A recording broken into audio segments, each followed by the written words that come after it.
ಮಾಡಿದ ದುಡ್ಡು ಅಂದರೆ ನಮ್ಮ ಹಸ್ಬೆಂಡ್ ಡೆತ್ ಆಗಿರ್ತಾರೆ ಅಲ್ವಾ, ನಮಗೆ ಚಿಕ್ಕ ಚಿಕ್ಕ ಮಕ್ಕಳಿರ್ತವೆ. ಸೊ 6 ತಿಂಗಳೊಳಗಡೆ ಏನಂತ ಹೇಳಿದ್ರೆ hi friends, good morning, welcome back to my YouTube channel. ಎಲ್ಲರೂ ಹೇಗಿದ್ದೀರಾ? ಫುಲ್ ಕೆಲಸ ಇತ್ತು, ಬೆಳಗ್ಗೆಯಿಂದ ವ್ಲಾಗ್ ಸ್ಟಾರ್ಟ್ ಮಾಡೋಕ್ಕಾಗಲೇ ಇಲ್ಲ. ಡ್ಯೂಟಿಗೆ ಹೋಗ್ಬೇಕಾದ್ರೆ ಹಾಗೆ ವ್ಲಾಗ್ ಸ್ಟಾರ್ಟ್ ಮಾಡಿ ಹಾಗೆ ಕ್ಲಿಪ್ಪಿಕ್ಸ್ ತೊಗೊಂಡೋಗಿದೆ 7 ಸೆಕೆಂಡು. ಬೆಳಗ್ಗೆ 10 ಗಂಟೆಲಿ ವ್ಲಾಗ್ ಸ್ಟಾರ್ಟ್ ಮಾಡಿದೆ. ಇವಾಗ 4 ಗಂಟೆಯಲ್ಲಿ ಕಂಟಿನ್ಯೂ ಮಾಡ್ತಾಯಿದ್ದೀನಿ. ಡ್ಯೂಟಿ ಮುಗೀತು ನಿನ್ನೆ ಮತ್ತು ಇವತ್ತು ಫುಲ್ಲು ನಾನು ಬ್ಯುಸಿ. ಫುಲ್ ಬರೆಯೋದೆಲ್ಲ ಇತ್ತು, ಎಲ್ಲ ಬರೆದು ಮುಗಿಸಿ ಮನೆಗೆ ಹೋಗ್ತಾ ಇದ್ದೀನಿ. ಸೊ ಮನೆಗೆ ಹೋದ ಮೇಲೆ ಸ್ವಲ್ಪ ಮಾಮೂಲಿ ಫಸ್ಟು ಯಾವ ಥರ ಚೇಂಜ್ ಮಾಡ್ಕೋಬೇಕು ಗೈಸ್.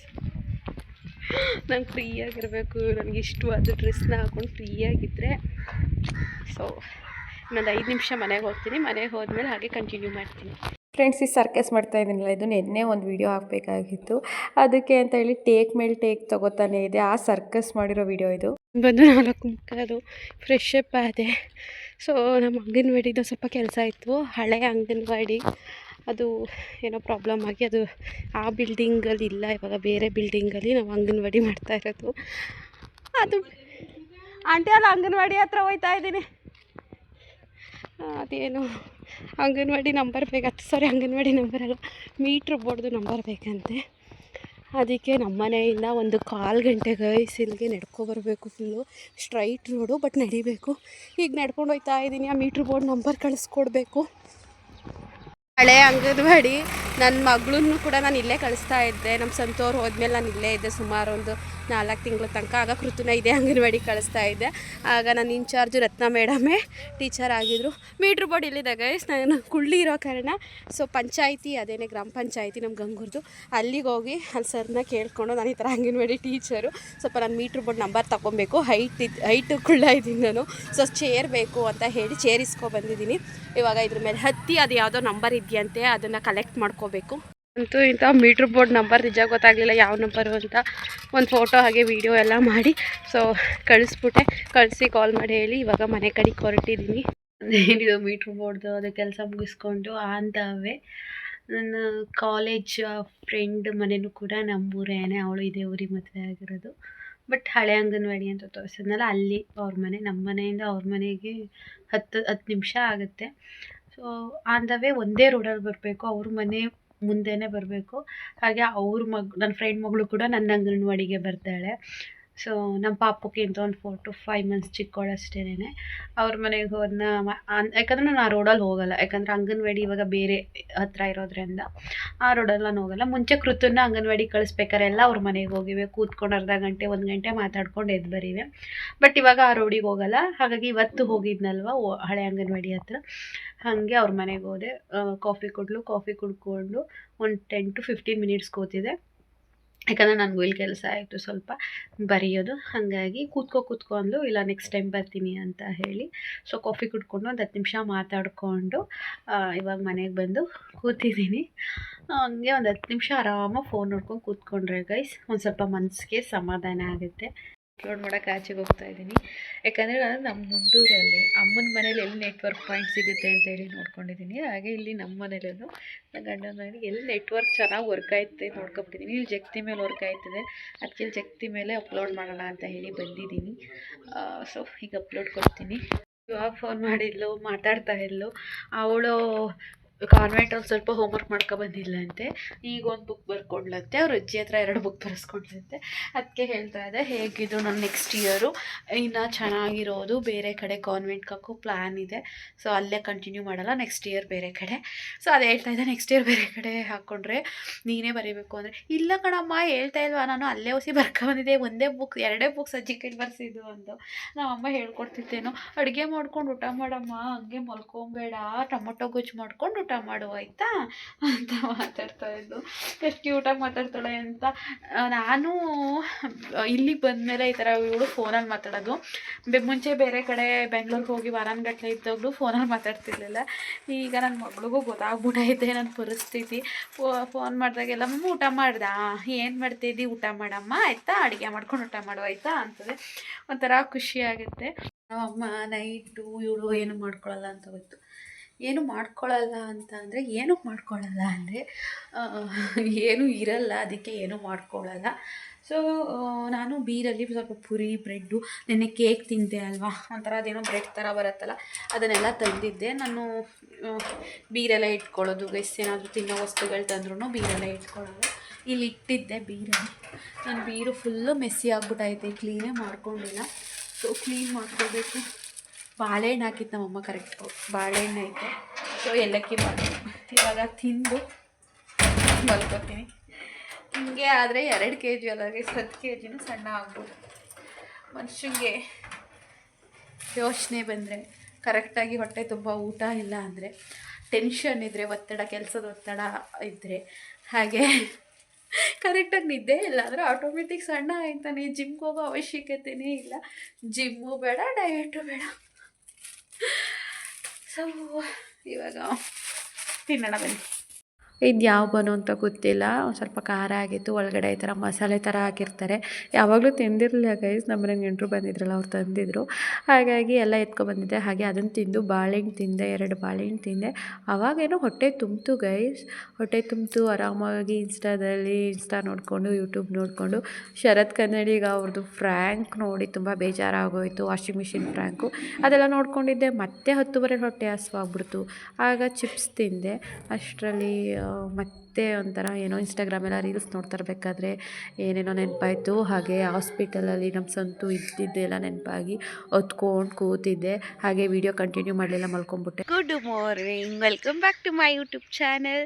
ಸೊ ನೆನೆ ವ್ಲಾಗ್ನೇ ಕಂಟಿನ್ಯೂ ಮಾಡ್ತಾ ಇದ್ದೀನಿ ಗೈಸ್. ರಾತ್ರಿ ಸ್ವಲ್ಪ ಎಮೋಷನಲ್ ಆಗಿಬಿಟ್ಟೆ, ಯಾಕಂದರೆ ನಮ್ಮ ಸಂತು ನೆನಪಾದ್ರು ಗೈಸ್. ನಂಗೆ ಅವಾಗವಾಗ ನೆನಪಾಗ್ತಾ ಇರ್ತಾರೆ ಜಾಸ್ತಿ. ತೀರಾ ಅಂದರೆ ಹಾಸ್ಪಿಟ್ಲಲ್ಲಾಗಿದ್ದು ಅದು ನೆನಪಾಗ್ಬಿಟ್ರೆ ನನಗೆ ಆಟೋಮೆಟಿಕ್ಕಾಗಿ ಕಣ್ಣೀರು ಬಂದ್ಬಿಡುತ್ತೆ.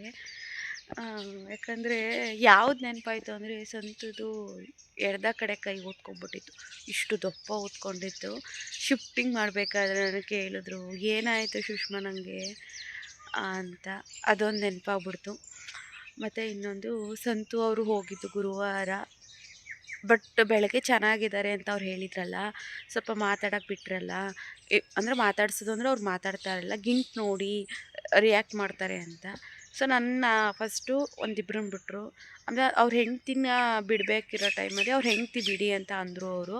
ಡಾಕ್ಟರ್ ಇಲ್ಲ, ಅವ್ರಿಗೆ ಸ್ಟ್ರೆಸ್ ಆಗುತ್ತೆ, ಬೇಡ ನೀವು ನೋಡಿದ್ರಲ್ಲ ಅವರು ಸ್ವಲ್ಪ ಗಿಂಟಿದ್ರೆ ಅಂತ ಸ್ವಲ್ಪ ಮಗು ವಾಯ್ಸ್ ಥರ ಬಂತು, ವಾಯ್ಸು ಕೂಡ ಬರಲಿಲ್ಲ.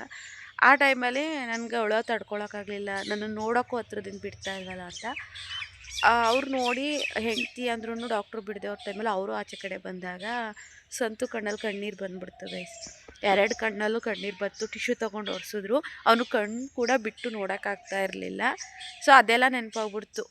ಮುಂಚೆ ಅದೆಲ್ಲ ನೆನಪಾಗಿದ್ರೆ ನನಗೆ ಹಾರ್ಟ್ ಬೀಟು ಜಾಸ್ತಿ ಆಗ್ಬಿಡೋದು. ಸುಮ್ಮನೆ ಹಾರ್ಟ್ ಬೀಟ್ ಹೊಡ್ಕೊಳ್ಳೋಕೆ ಸ್ಟಾರ್ಟ್ ಆಗೋದು. ಮೈಯಲ್ಲೆಲ್ಲ ಒಂಥರ ಬೆವ್ತಂಗೆ, ಒಂಥರ ಏನೋ ಆಗ್ತಿದ್ದೇನೋ ಅನ್ನಂಗೆ ಟೆನ್ಷನ್ ಆಗಿಬಿಡೋದು.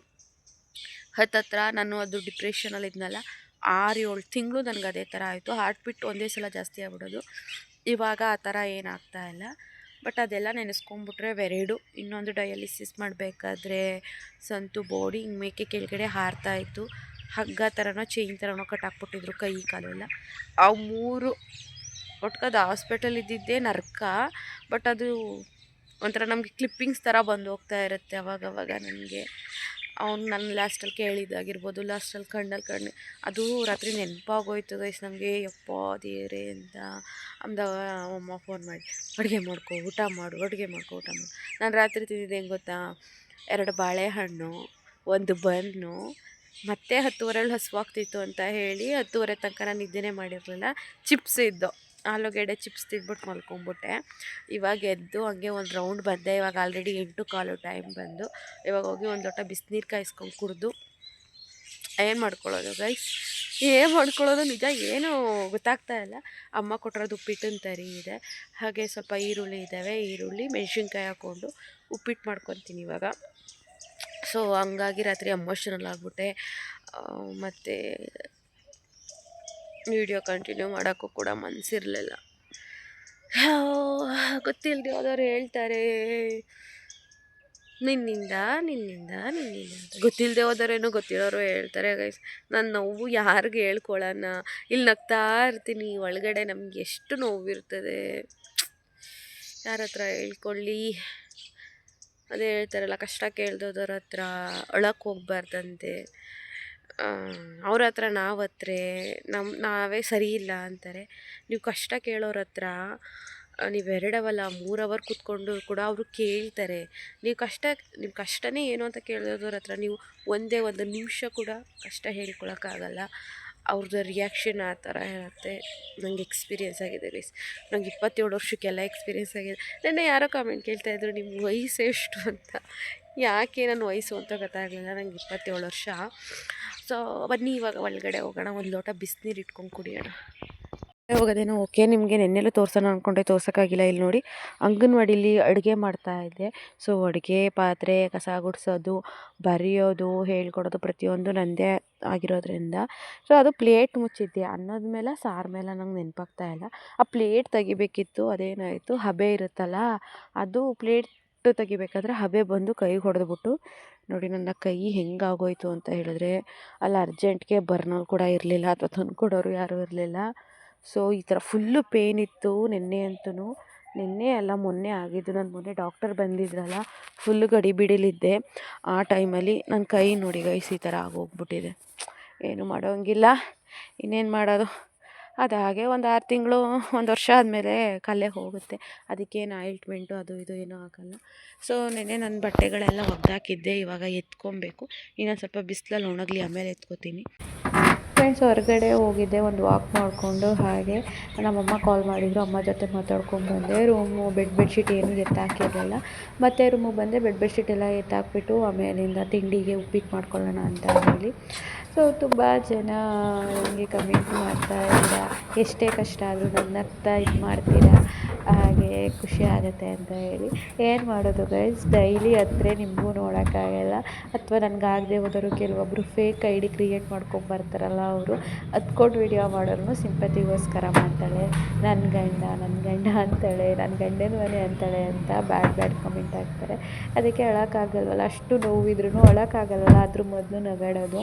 ಈಗ ಡಾಕ್ಟ್ರು ಬಿ ಪಿ ಇದ್ದರೆ ರೇಜ್ ಆಗಬೇಡಿ, ನಗಾಡ್ಕೊಂಡು ಮಾತಾಡಿದ್ರೆ ಬಿ ಪಿ ಕಡಿಮೆ ಆಗುತ್ತೆ ಅಂತಾರಲ್ಲ, ಹಾಗೆ ಕೆಲವೊಂದನ್ನು ನಾನು ಎಷ್ಟೇ ನೋವಿದ್ರೂ ನಗ್ತಾ ಹೇಳ್ತಾ ಇರ್ತೀನಿ ಅಷ್ಟೇ. ನನಗೂ ಹೇಳೋಕ್ಕಾಗದಷ್ಟು ನೋವಿದೆ. ಆ್ಯಂಡ್ ಎಲ್ಲರೂ ನಿನ್ನೆ ವ್ಲಾಗ್ ನೋಡಿದ್ರೆ ಗೊತ್ತಾಗಿರುತ್ತೆ, ಹೌದು ನನಗೂ ಕೂಡ ಸಾಲಗಳಿದ್ದಾವೆ, ನಾನು ಸಾಲ ಮಾಡ್ಕೊಂಡಿದ್ದೀನಿ, ಕಮಿಟ್ಮೆಂಟ್ಸ್ ಜಾಸ್ತಿ ಆಗಿದ್ದಾವೆ. ಅದರೊಳಗಡೆ ನನ್ನ ತಂಗಿ ಮದುವೆನೂ ಬಂದಿದೆ. ನಾನು ಅಕ್ಕ ಆಗಿ ಅವಳಿಗೇನಾದರೂ ಒಂದು ಸ್ವಲ್ಪ ಚಿಕ್ಕದಾಗಿ ಮಾಡಲೇಬೇಕು, ಅದು ನನ್ನ ಕರ್ತವ್ಯ. ಅವಳು ಏನೂ ಬೇಡ ಅಂತ ಅಂತಿದ್ದಾಳೆ. ಬಟ್ ನನಗೆ ಇವಾಗ ನನ್ನ ಹಸ್ಬೆಂಡ್ ಇದ್ದಿದ್ರೆ ಮಾಡಿಕೊಡ್ತಾ ಇರಲಿಲ್ವ ಏನಾದರೂ ನಾದಿನಿ ಅಂತ. ಬಟ್ ಇವಾಗ ಸಂತು ವಿಚಾರ ಬೇಡ, ಯಾಕಂದರೆ ಸಂತು ಇಲ್ಲ. ಅವಳು ನಂಗೆ ತುಂಬ ಮಾಡಿದ್ದಾಳೆ. ಅದರಲ್ಲೂ ನನ್ನ ಗಂಡ ಹೋದ್ಮೇಲಂತೂ ತುಂಬ ಅಂದರೆ ತುಂಬ ಮಾಡಿದ್ದಾಳೆ, ಅಪ್ಪ ಅಮ್ಮಂಗೆ, ನನಗೆ, ನನ್ನ ಮಗಳಿಗೆ, ಎಲ್ರಿಗೂ. ಹಾಗಾಗಿ ಅವಳು ಏನೂ ಕೇಳಲಿಲ್ಲ ಅಂದ್ರೂ ಕೂಡ ಅವಳ ಮದುವೆಗೆ ಏನಾದರೂ ಗಿಫ್ಟ್ ಥರ ಕೊಡೋದು ನನ್ನ ಕರ್ತವ್ಯ ಆಗಿರುತ್ತೆ ಅಕ್ಕ ಆಗಿ. ಬಟ್ ನನಗಿರೋ ಕಮಿಟ್ಮೆಂಟ್ಸಲ್ಲಿ ಅದು ತುಂಬ ಕಷ್ಟ. ಬಟ್ ಅದರಲ್ಲೂ ಕೂಡ ಏನೋ ಒಂದು ಅರೇಂಜ್ ಮಾಡ್ತಾಯಿದ್ದೀನಿ. ಏನು ಅಂತ ಹೇಳಿ ನಾನು ಮುಂದಿನ ದಿನಗಳಲ್ಲಿ ಹೇಳ್ತೀನಿ. ಅಮ್ಮ ಹಾಗೆ ನನ್ನ ಮಗಳು ಕಾಲ್ ಮಾಡಿದ್ಲು, ಅಮ್ಮ ಏನು ಅಡುಗೆ ಅಂತ. ಫಸ್ಟು ಫೋನ್ ಮಾಡಿದ್ರೆ ಏನು ಮಾಡ್ತಾಯಿದ್ದೀಯಾ, ಚೆನ್ನಾಗಿದೆಯಾ, ಏನಿಲ್ಲ, ಏನು ಮಾಡ್ಕೊಂಡಿದ್ದೀಯಾ, ಏನು ಊಟ ಮಾಡ್ತೀಯಾ, ಅದೇ ನಮ್ಮಮ್ಮ ಕೇಳೋದು. ಅದಕ್ಕೆ ಇವಾಗ ಉಪ್ಪಿಟ್ಟು ಮಾಡ್ಕೋಬೇಕಮ್ಮ ಅಂತ ಅಂದೆ. ಅದಕ್ಕೆ ಸ್ವಲ್ಪ ಮೆಣಸಿನ್ಕಾಯಿ ಗಿಡದಲ್ಲಿದ್ದ ಒಂದು 4 ಕುಯ್ಕೊಳ್ಳೋಣ ಅಂತ ಹೇಳಿ ಬಂದೆ. ಅಮ್ಮನ ಒಳ್ಳೆ ಕತೆ. ದಿನಕ್ಕೆ 3 ಸಲ ಫೋನ್ ಮಾಡಲಿ, ಏನು ಮಾಡಿಕೊಂಡೆ, ಏನು ತಿಂದೆ, ಹಂಗೆ ಮಲ್ಕೋಬೇಡ, ಹಂಗೆ. ನನಗೂ ಕೇಳಿ ಬೇಜಾರಾಗ್ಬಿಟ್ಟೈತೆ ಗೈಸ್. ಇವು ಚಿಕ್ಕವು ಇವು, ಆದರೆ ಏನು ಮಾಡಲಿ, ಪಾಪ ಅವ್ರಿಗೆ ಯೋಚನೆ ಇರುತ್ತೆ. ಬಟ್ ನನಗೆ ನನ್ನದೇ ಒಂಥರ ಸಂಕಟ, ನೋವು, ಹೇಳ್ಕೊಳಂಗಿಲ್ಲ, ಬಿಡೋಂಗಿಲ್ಲ. ನಮ್ಮ ಅಮ್ಮಂಗೆ ನಾನು ಎಲ್ಲನೂ ಹೇಳಲ್ಲ ಗೈಸ್, ಎಷ್ಟು ಬೇಕೋ ಅಷ್ಟೇ ನಾನು ಹೇಳೋದು, ಜಾಸ್ತಿ ಹೇಳೋಕ್ಕೋಗಲ್ಲ. ಯಾಕಂದರೆ ನಮ್ಮಮ್ಮ ಮೊದಲು ಯೋಚನೆ ಮಾಡುತ್ತೆ, ಇನ್ನು ಯೋಚನೆ ಮಾಡಿ ಆರೋಗ್ಯ ಹಾಳಾಗುತ್ತೆ ಅಂತ ಹೇಳಲ್ಲ. ಸೊ ಕೆಲವೊಂದನ್ನು ಹೇಳ್ಕೊತೀನಿ, ಬಟ್ ಎಲ್ಲನೂ ಅಪ್ ಟು ಕೆಲವೊಬ್ರು ಇರ್ತಾರೆ ಪಿನ್ ಟು ಪಿನ್ ಎಲ್ಲರಿಗೂ ಕಾಲ್ ಮಾಡಿ ಹೇಳಿ, ಅಲ್ಲಿಂದ ಇಲ್ಲಿಗೆ ಹೇಳಿ, ಇಲ್ಲಿಂದ ಅಲ್ಲಿಗೆ ಹೇಳಿ, ಅಪ್ಪ ದೇವರೇ ಸಾಕಾಗ್ಬಿಟ್ಟೈತೆ ನೋಡಿ ನಾವು ಜೀವನದಲ್ಲಿ. ಸೊ ನಾನು ಆ ಥರ ಎಲ್ಲ ಹೇಳೋಕ್ಕೋಗಲ್ಲ, ಎಷ್ಟು ಬೇಕಷ್ಟು ಹೇಳ್ತೀನಿ. ಬನ್ನಿ ಇವಾಗ ಉಪ್ಪಿಟ್ಟು ಮಾಡೋಣ. ಉಪ್ಪಿಟ್ಟು ಮಾಡ್ಕೊತಾ ಇದ್ದೀನಿ. ಟೈಮ್ ಆಲ್ರೆಡಿ 8:15 ಆಯಿತು. ಇನ್ನೇನು ಕೆಲಸ ಇಲ್ಲ. ಉಪ್ಪಿಟ್ಟು ತಿಂದ್ಬಿಟ್ಟು ಸೀರೆ ಹಾಕ್ಕೊಂಡು ಒಂದು ತಲೆ ಬಚ್ಕೊಂಡು ಹೋಗೋದೇನೆ, ಇಲ್ಲೇ ಮನೆ ಹತ್ರ ಅಲ್ವಾ. ಸೊ ಟೈಮ್ ಕರೆಕ್ಟಾಗಿ ರೀಚ್ ಆಗೇ ಆಗ್ತೀನಿ. ಬೇರೆ ಕಡೆ ಹೊರಗಡೆ ಹೋಗೋದಾಗಿದ್ದರೆ ದೂರ ಆಗಿರೋದು. ಯಾಕಂದರೆ ಅಮ್ಮನ ಮನೆಯಿಂದ ಬರೋದಾದರೆ ನೋಡಿ, ಅಮ್ಮನ ಮನೆ 7 ಗಂಟೆಗೆ ಬಿಡ್ತೀನಿ. ಇಲ್ಲಿದ್ರೆ ಆರಾಮಾಗಿ 8 ಗಂಟೆ ತನಕ ಮಲ್ಕೊಂಡು ಆದರೆ ತಿನ್ಬೋದು, ತಿನ್ನಲಿಲ್ಲ ಅಂದರೆ ಆಗಲಿಲ್ಲ ಅಂದರೆ ಹಂಗೆ ಹೋಗೋದು. ಸೊ ನನ್ನ ಫೇವ್ರೇಟ್ ಅಂದರೆ ಫೇವ್ರೇಟ್ ಉಪ್ಪಿಟ್ಟು. ದಿನದಲ್ಲಿ 3 ದಿನ ಕೊಟ್ಟರು, ಮೊದಲು ಸರಿ 3 ದಿನ ದಿನದಲ್ಲಿ 3 ಸಲ ಕೊಟ್ಟರು ತಿಂತೀನಿ. ಅಷ್ಟು ಇಷ್ಟ ಗೈಸ್ ನನಗೆ, ತುಂಬ ಅಂದರೆ ತುಂಬ ಇಷ್ಟ. ಅದರಲ್ಲೂ ಕೂಡ ಚೆನ್ನಾಗಿರಬೇಕು. ಚೆನ್ನಾಗಿಲ್ಲ ಸ್ವಲ್ಪ ಹಂಗೆ ಹಿಂಗೆ ಆಗೈತೆ ಅಂದರೆ ಸ್ವಲ್ಪ ಒಳಿಕೆ ಹೋಗಲ್ಲ.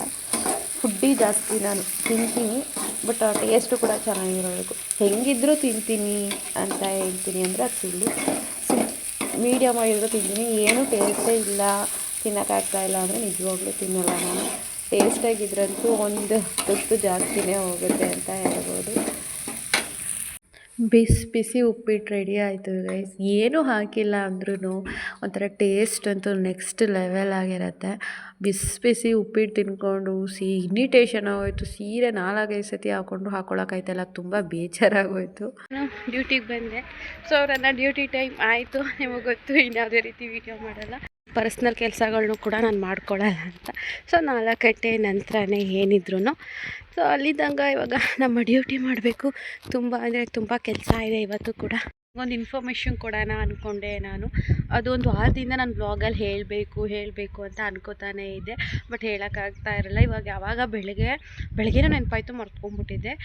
ಏನಂತ ಹೇಳಿ ನಮ್ಮ ಸಂತು ಅವರು ಹಿಂಗೆಲ್ಲ ನೆನಪಾದ್ರು, ಓದ್ಬಿಟ್ಟೆ ಅಂತ ಎಲ್ಲ ನಿಮ್ಮ ಹತ್ರ ಶೇರ್ ಮಾಡ್ಕೊಂಡಲ್ಲ ಆ ಟೈಮಲ್ಲಿ.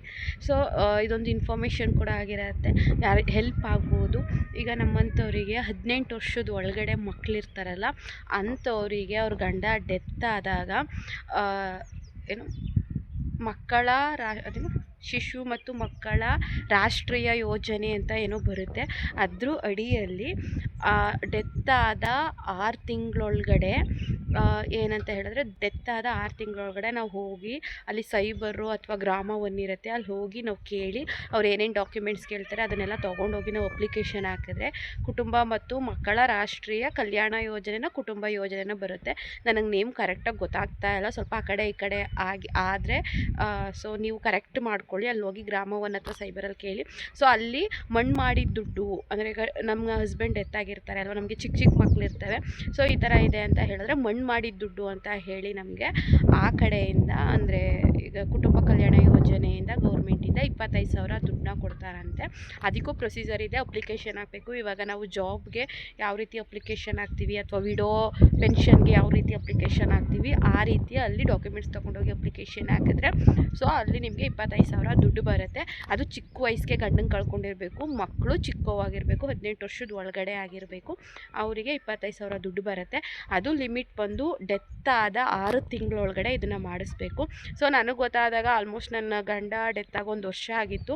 ಆವಾಗ ಯಾರೋ ನನಗೆ ಗೊತ್ತಿರೋರು ನನ್ನ ಕ್ಲೋಸ್ ಸರ್ಕಲಲ್ಲಿ ಹೇಳಿದ್ರು.